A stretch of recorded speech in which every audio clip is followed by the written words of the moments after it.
Mister Sagar, yes మీరు అటెందుకు వెళ్తున్నారు?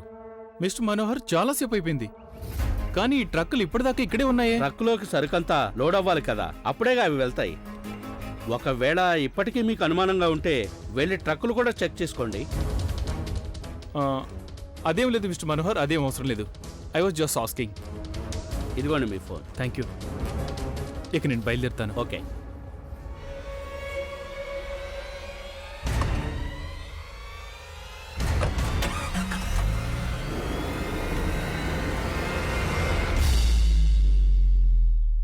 ముందు ఫోన్ నేను చెప్తున్నా ఇస్తానని.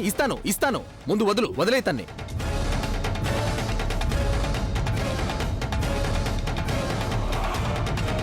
ఇస్తున్నాను బాబు, ఇస్తాను. చంపేస్తాను. ఏం చేస్తున్నావు? ఫోన్ ఇవ్వు.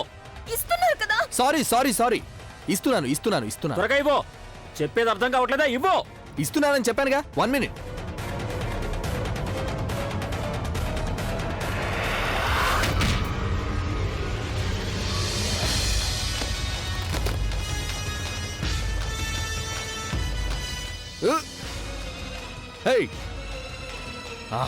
చాలా పెద్ద కబురు చెప్పావే. సరే ఇప్పుడు చెప్పు, ఈ ర్యాంటాక్స్ కంపెనీలో ఎవరు నీకు డ్రగ్స్ సప్లై చేస్తున్నారో చెప్పు, లేదంటే చంపేస్తాను నిన్ను. చెప్పు, ఎవరు నీ బాస్? ఎవరో చెప్పరా నీ బాస్? పేరు వాడి పేరు చెప్పు. నీతో ఇంకా ఎవరెవరు పనిచేస్తారో చెప్పు, లేదంటే నిన్ను చంపేస్తాను నేను. వాడి పేరు చెప్పు, లేదంటే ఏం చేస్తానో నాకే తెలీదు. నా మాట విను. నా మాట విను. చెప్పరా ముందు.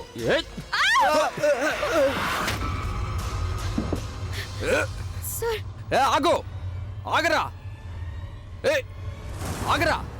ఆగో. సార్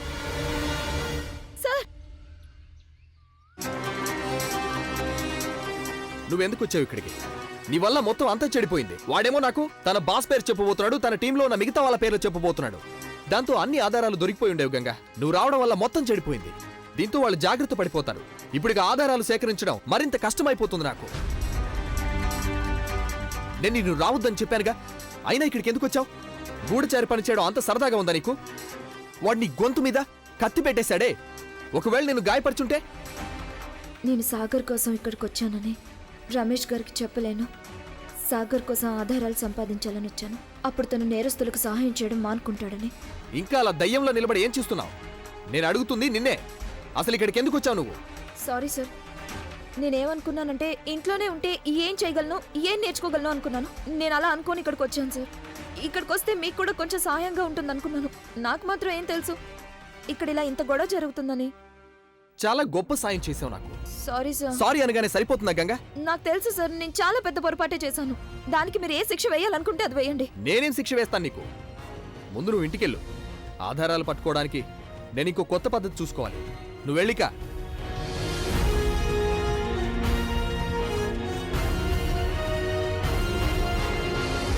గంగా, ఒక్క నిమిషం ఆగు. పద, నేను నీ ఇంటి దగ్గర దిగి పెడతాను. వద్దు సార్, అనవసరంగా మీరు ఎందుకు ఇబ్బంది పడ్డా. నేనే వెళ్తాను. నేను నీ ఉద్దేశం అడగలేదే. ఆ మనిషి నీ మొహం చూసేశాడు. అసలే వీళ్ళు చాలా ప్రమాదకరమైన వాళ్ళు. నేను అంత తేలిగ్గా విడిచిపెట్టరు వాళ్ళు. You are not safe. పద.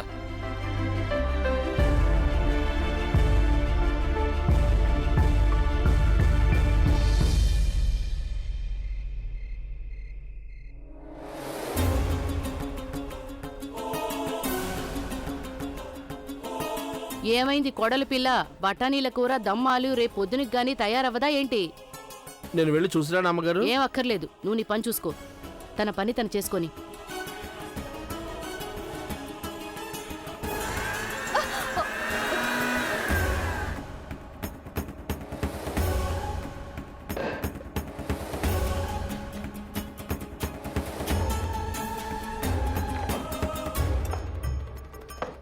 ఏది ఎక్కడుందో తెలీదు.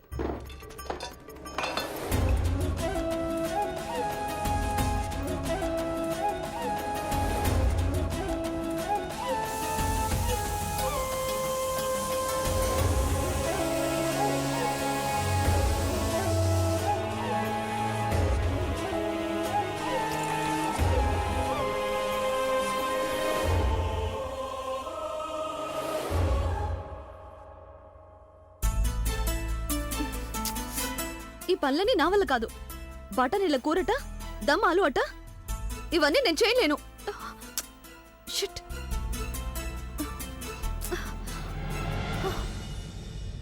అత్తయ్య గారు, భోజనానికి ఆలస్యం అవుతుంది. ఈ జాహ్నవి కిచెన్లో ఏం చేస్తుందో తెలియదు. నన్ను వెళ్ళి ఒకసారి చూడనివ్వండి. వెళ్ళైతే.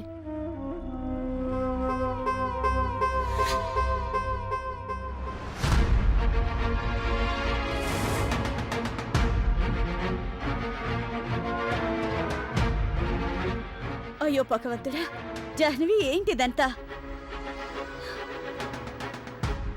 నీకు రాకపోతే రాదని చెప్పొచ్చుగా. అన్ని వస్తువులు కింద పడేశావు. కిచెన్ అంతా ఇలా తయారు చేసావేంటి? I'm trying. నేను కూడా సాగర్ తిని ఆనందించాలని డిష్ వండాలని అనుకుంటున్నాను, కానీ నాకేమైందో తెలీదు. నాకేమీ అర్థం కావట్లేదు. అసలు ఏమైంది నీకు? ఎవరితో సరిగ్గా మాట్లాడు, ఎవరేం చెప్పినా వినవు. కనీసం సరిగ్గా కూడా నిలబడలేవు. వదిలే, వెళ్ళు, తప్పుకో. నేను చేసుకుంటాను ఇదంతా. ముందిదంతా శుభ్రం చేసుకోవాలి. అత్తయ్య గారు ఏ ఉద్దేశంతో ఈ పనప్ప చెప్పారో నీకు? నేను వంట చేస్తున్నానని ఆవిడతో చెప్పకు నువ్వు. లేదంటే నీతో పాటు నాకు కూడా క్లాస్ తీసుకుంటారు. కోడలికి అది కూడా నేర్పించవా అని. ఒక మంచి గుడ్డెవు.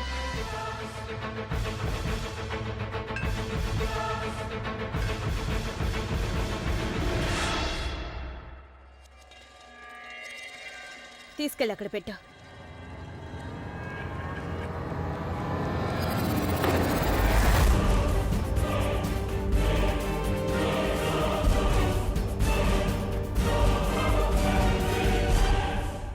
కోడలా, ఏమైంది? వంట సిద్ధమైందా లేదా? అవుతుంది అత్తయ్య, అయిపోతుంది. ఇంకా అవుతోందిట. ఎన్నిసార్లు అడిగినా అవుతోందనే జవాబు వస్తోంది. గోవిందయ్య గారు, చిన్నాని కిందకి రమ్మనండి. భోజనం సిద్ధంగా ఉందని చెప్పండి. నాకు ఈ కేసుకు సంబంధించి చాలా ఇంపార్టెంట్ క్లూస్ దొరికాయి రాఘవేంకుల్. ఇప్పుడు నాకు ఎలాంటి అనుమానం గానీ సందేహం గానీ లేవు. చాలాసేపుగా ట్రై చేస్తూనే ఉన్నాను. ఒక్కసారైనా ఫోన్ తీయట్లేదు. ఫోన్ ఒక్కసారైనా తీయాలిగా. 10 సార్లు ఫోన్ చేశా. అసలు తను ఎక్కడికి వెళ్ళిందో ఏంటో. 10 అయిపోయింది, ఇంకా తన ఇంటికి రాలేదు. నువ్వేం కంగారు పడకు, నేను వెళ్ళి చూస్తాను. మీరు ఎక్కడని చూస్తారు, ఎక్కడని వెతుకుతారు? ఒకవేళ కోర్టు దగ్గరే ఉండి ఉంటుంది. Don't worry, I will find out.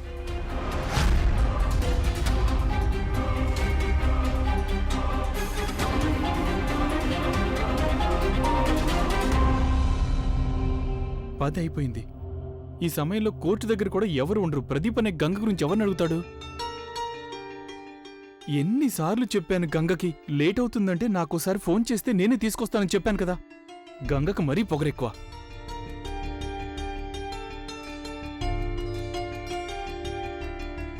Phone కూడా దొరకటం లేదే.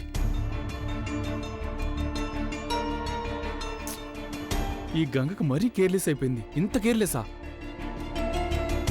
ఒంటరిగా ఇలా రాత్రులు తిరగడం నీ సేఫ్ కాదని తెలుసు నీకైనా తనని వెతికి చూసే వరకు నాకు మనశ్శాంతి లేదు. చిన్నబాబు, అమ్మగారు భోజనానికి రమ్మంటున్నారు. నేను భోంచేను. చిన్నబాబు, భోజనం చేయడానికి టైం అయింది.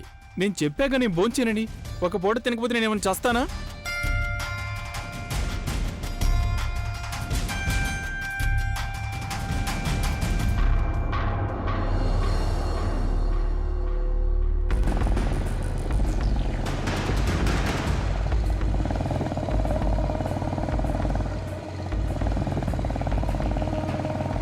ఇక్కడ ఆపండి sir. Thank you.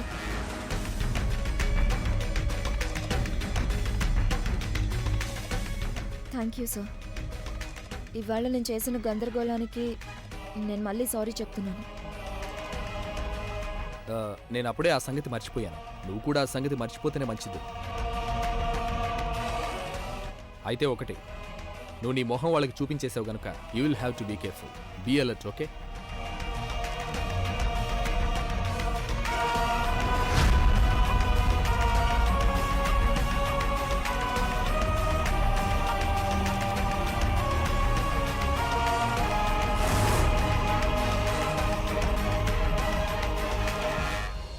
Ganga, Pradeep Babu, ఏమైపోయావు నువ్వు? ఇంటికి ఎంత ఆలస్యంగా వస్తున్నావే? నేను నిన్ను వెతకడానికి బయలుదేరాను. I'm sorry sir. ఇందులో తన తప్పేం లేదు. మేము మా కేసు గురించి డిస్కస్ చేస్తుంటే కొంచెం ఆలస్యం అయిపోయింది. ప్రదీప్ బాబు, ఈయన మిస్టర్ రమేష్, నా boss. Oh hi. Hello hi nice to meet you. Yeah, అదే ప్రదీప్ బాబు ఇవాళ లేట్ అయిందని సార్ వచ్చి నన్ను ఇంటి దగ్గర దింపుతానన్నారు. థ్యాంక్స్. మీ గురించి చాలా చాలా విన్నాను నేను. మీది కలకత్తా కదూ, రైట్? అవును. మరైతే మీరు ఈ ఊళ్ళో ఎక్కడ ఉంటున్నారు? అది నేను మీకు చెప్తే మీరు నవ్వుకుంటారేమో. నేను ఇంతవరకు ఇంకా హోటల్లోనే ఉంటున్నాను. నా ఉద్దేశంలో బెనారస్ వాళ్ళకి బ్రహ్మచారులు అంటే మరీ ఎక్కువ ప్రేమ అనుకుంటాను. ఎవరు చూసినా నాకు ఇల్లు అద్దెకివ్వనున్నారు. నేను వెతుకుతాను. ఏదైనా దొరకగానే మీకు ఇన్ఫార్మ్ చేస్తాను. అరే ప్లీజ్ సార్, ప్లీజ్ మీరు శ్రమ పడకండి. నేను ఇల్లు చూడమని ఎంతో మందికి చెప్పాను. ఇందులో అసలు అంత శ్రమే ఉంది? మీరు మా గంగకి బాస్ కదా, ఇదేమంత కష్టమైన పని కాదు. యాక్చువల్లీ నా ఫ్రెండ్ ఒకరికి దీని గురించి బాగా తెలుసు. నేను తనకి చెప్తాను. It's okay sir, it's my duty. Please don't mention. చాలా రాత్రి అయిపోయింది కదా, నా ఉద్దేశంలో నేను ఇక బయలుదేరాలి. మీరు కూడా వెళ్ళి విశ్రాంతి తీసుకోండి. గంగా, పొద్దున్నే 9 గంటలకి. Okay, I will take you leave now. Good night. Good night. Thank you sir. Good night.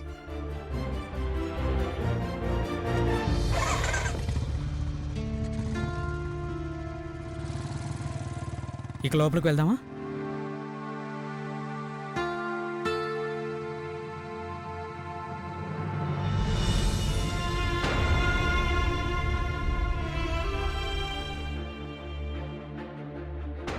నేను ఫోన్ చేస్తుంటే తీవేంటి?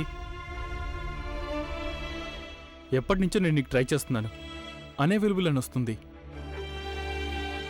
నా ఫోన్ పగిలిపోయింది సాగర్. ఫోన్ పగిలిపోయిందా? ఎలా? అదెందుకులే సాగర్, చెప్పి మాత్రం ఏం లాభం? అసలే ఈ మధ్య నువ్వు నేనేది చెప్పినా నమ్మడం లేదు, ఏది వినటం లేదు. ఒకసారి చెప్పి చూడొచ్చుగా. బహుశా వింటానేమో, నమ్ముతానేమో. అంటే నా ఫోన్ ఎలా పగిలిందో తెలుసుకోవాలనుకుంటున్నావు కదా? ఉమ్, ఇవాళ మధ్యాహ్నం రమేష్ గారు ర్యాంటాక్స్ ఫ్యాక్టరీకి వెళ్లారు ఆధారాలు సేకరించడం కోసం. నేను కూడా వెళ్ళాను అక్కడికి. రమేష్ గారు ఒక అతన్ని ప్రశ్నిస్తుండగా నేనది రికార్డింగ్ చేస్తున్నాను. కానీ అక్కడ ఆ మనిషి అది గుర్తుపట్టేసి నా ఫోన్ లాక్కోవడం మొదలుపెట్టాడు. ఇక ఆ గొడవలో నా ఫోన్ కింద పడిపోయి పగిలిపోయింది.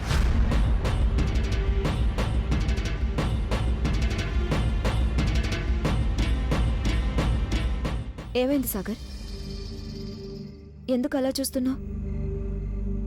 నువ్వు నేను చెప్పేది నమ్మలేకపోతున్నావా? చాలా బాగుంది గంగా. నువ్వు కథలు చెప్పడంలో బాగా నేర్పరివైపోయావే. ఏంటి కథలా? అంటే నువ్వనేది నేను అబద్ధం చెప్తున్నానా? అది నువ్వే చెప్పు గంగా. ఇక్కడ నువ్వు నాకు చెప్పిన ఈ కథ అబద్ధమో కాదో అది నువ్వే చెప్పు. చెప్పు. ర్యాంటాక్స్ మ్యానుఫ్యాక్చరింగ్ యూనిట్కి వెళ్ళావు నువ్వు స్ట్రింగ్ ఆపరేషన్ కోసం, అదే మధ్యాహ్నం పూట. గంగా, నేను కూడా అక్కడే ఉన్నాను, కానీ నేను నిన్ను చూడలేదే. ఫోన్లే, లేట్ అయినప్పుడు నేను ఇంటికి తీసుకురావడానికి నేను రావడం నీకు ఇష్టం లేకపోతే సరే పర్వాలేదు, ఐ నో. అదిగో కొత్త స్నేహితుడు దొరికాడు కదా, అవునా? గంగా, నువ్వు ఒకసారి నాకు స్పష్టంగా చెప్పేయచ్చు కదా. సాగర్, నువ్వు నా గురించి బెంగపడాల్సిన అవసరం లేదని చెప్పేయి, సరేనా? గంగా, మానేస్తారా నీ గురించి బెంగపట్టాం, అంతేగాని ప్లీజ్ అబద్ధాలు మాత్రం చెప్పకు.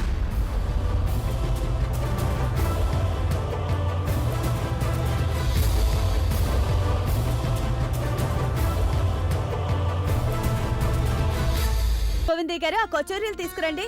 తీసుకొస్తున్నానమ్మా. వచ్చేసాడు మా చిన్న. రా నన్నా, రా భోజనం చెయ్యి. నానమ్మ, నాకు ఆకలిగా లేదు. అలా అంటే ఎలా నాన్నా? ఆకలిగా లేదంటే ఎలా? ఇన్ని రోజుల తర్వాత మీ నానమ్మ వచ్చింది. మీరంతా కలిసి భోజనం చేస్తుండగా చూడాలనుంది నాకు. నా కోసం 2 క్షణాలు కూడా ఇవ్వలేవా నువ్వు? సాగర్, రా నాన్న. జాహ్నవి ఈవేళ నీకిష్టమైన వంట చేసింది. వెళ్ళు.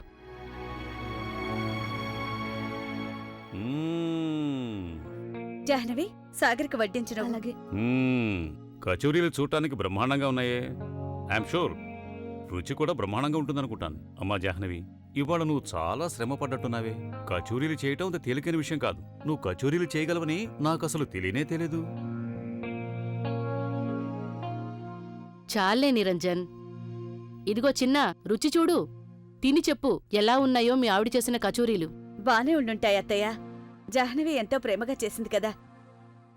జాహ్నవి వడ్డించు.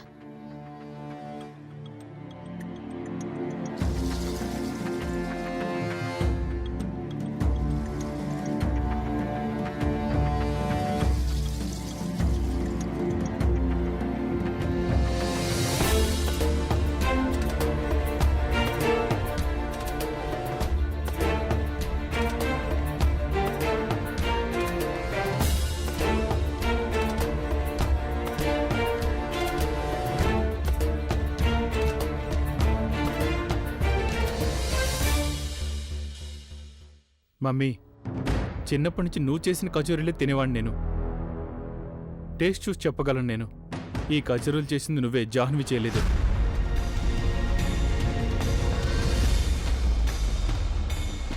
లేదు లేదు సాగర్, అయినా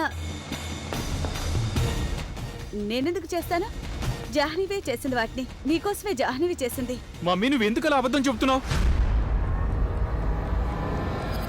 ఏంటి గొడవ సాగర్? ఏమైంది? ఏం జరుగుతోంది ఇక్కడ? కోడలా, నేను నీకు చెప్పానా లేదా? ఇవాళ వంటంతా తనే చేయాలని చెప్పానా? మరి నువ్వెందుకు చేసావు? ఈ మాత్రం వంట కూడా రాదా నీకు?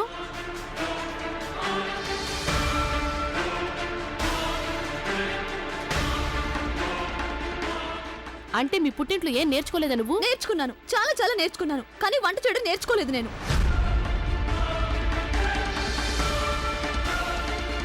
నేను ఒక లాయర్ నవ్వాలనుకున్నాను, కానీ పాతకాలపు ఆడపిల్లలాగా చీర కట్టుకుని నగలు వేసుకుని వంటగదిలో పనిచేయాలనుకోలేదు నేను.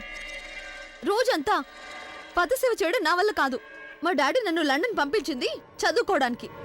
నేను కూడా ఒక లాయర్ని. మీ చిన్నకి బానిసను కాదు.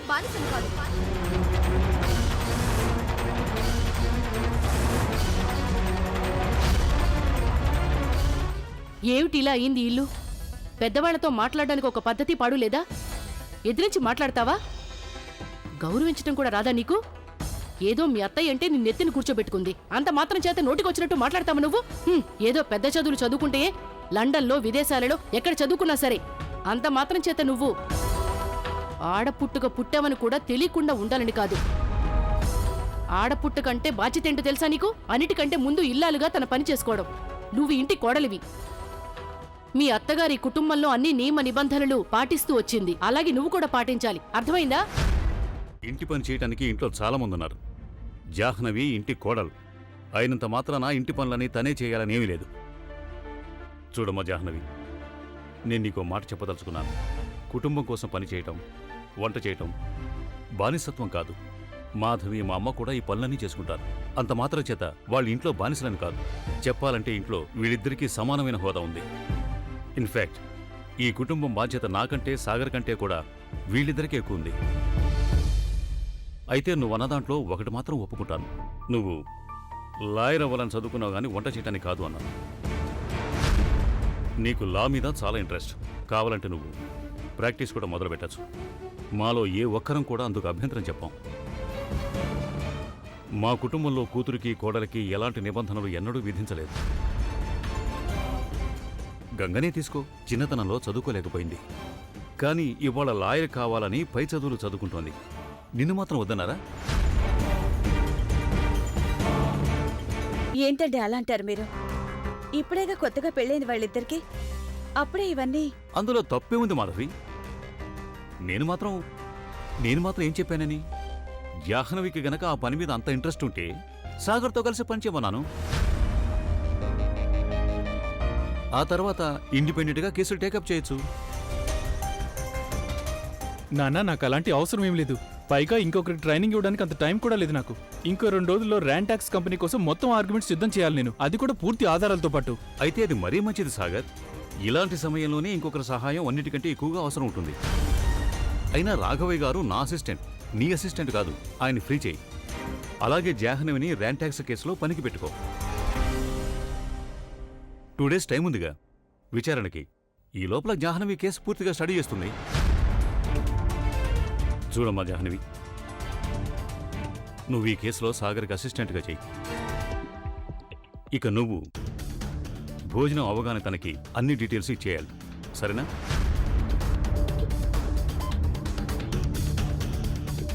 అరే భోంచేయకుండా వెళ్ళిపోతున్నాడు.